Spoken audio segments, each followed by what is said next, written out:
You know, when you think about a city's history, you probably think of museums or old buildings. But what if I told you the real story, the living story, is written right out in the open? I'm talking about street signs, shop fronts, billboards, all of it. It's kind of like a city's public diary, constantly being updated, reflecting its politics, its people, and its biggest transformations. So let's run with that idea. What if every single sign was a page in that diary? What kind of story would it tell? Well, today we're going to learn exactly how to read it, and our case study is the streets of Ankara, Turkey.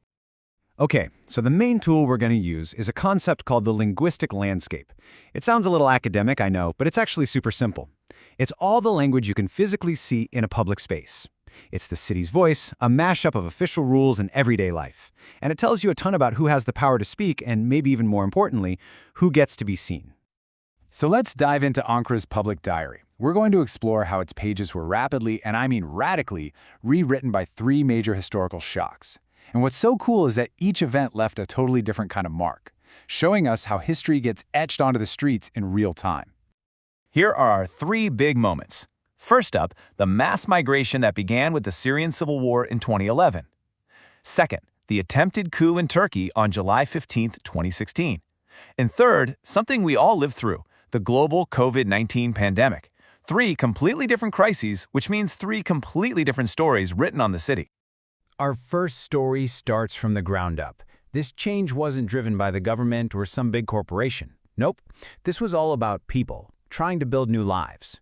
This is the story of migration and the new signs that came along with it. Now, to get this, you got to understand the backstory. For decades in Turkey, the big argument was about English on signs. You'd see places like Vishne Bar or Hotel Taksim, and it would spark these debates about language pollution. But after 2011, as Syrian refugees started opening businesses for their own communities, a new language became visible: Arabic. And let me tell you, the debate that followed was way, way more intense. So you have this organic change happening on the streets, right? And what happens next? A very official, top-down reaction. The government stepped in. In 2019, the Interior Minister pretty much said, that's it. In 6 months, all Arabic signs are coming down. There's a standard, and that standard is Turkish. It's a perfect example of that classic tension, grassroots expression versus state control. But here's the thing about a public diary. It talks back. As soon as this new rule was announced, a counter-argument just exploded online. People started saying, wait a minute, if the problem is foreign languages, then what about Starbucks? What about McDonald's? Are you going to take down their signs too? This highlighted what many saw as a huge double standard, and it turned into a really heated public controversy. Okay, so we've seen the community writing on the city's walls. Now, let's flip the script. What happens when the state itself grabs the pen? And I mean, grabs it with a mission, to deliberately rewrite the landscape and forge a new national memory. To really feel the power of this, let's look at a place that every single person in Ankara knows, Kızılay metro station. It's the central hub of the city. For years, that's just what it was called: simple, functional. And then, almost overnight, it became this. After the failed coup attempt, the station was renamed July 15 Kızılay National Will Metro Station. I mean, just listen to that. It's no longer just a place name, it's a political statement. It's long, it's heavy with meaning, and it is absolutely impossible to ignore. And here's the kicker. Every single time you say it, you are repeating a piece of official history. And this wasn't just one station. Oh no, this was a massive, systematic campaign. The state used its authority to rename pretty much everything. We're talking monuments, parks, schools, mosques, university campuses, the whole 9 yards. It was a full-scale effort to embed the memory of that single day into the physical fabric of the entire country. Just to give you a sense of the scale of this, check out this number: over 50.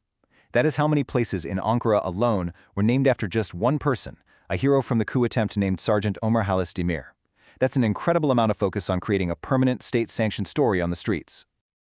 All right, our third and final story is one we all have in common. This time, the changes weren't about identity or national memory. This was about something much more immediate: survival. I'm talking, of course, about the COVID-19 pandemic. You know, one of the most interesting linguistic things happened during the pandemic. For maybe the first time, official institutions started talking like real people. Municipalities used informal, local dialects on public health signs. This one here roughly translates to, "Stay home, pal, we'll get through this, thanks." It uses slang to create a sense of community, a feeling of we're all in this together that formal language just can't touch. So what happens to all these signs after a crisis ends? They become what we can call linguistic fossils. Think about it. That social distancing sticker on the floor of the supermarket. Its job is done, right? But it's still there. It no longer has a function, but it hasn't disappeared. It remains as a physical echo, a fossilized reminder of a time that has passed, telling a story to anyone who notices. So, after all that, what have we learned from reading Ankara's public diary? We've seen three completely different forces at play, and each one leaves its own unique signature on the city. Let's break down how to read these different layers on the streets.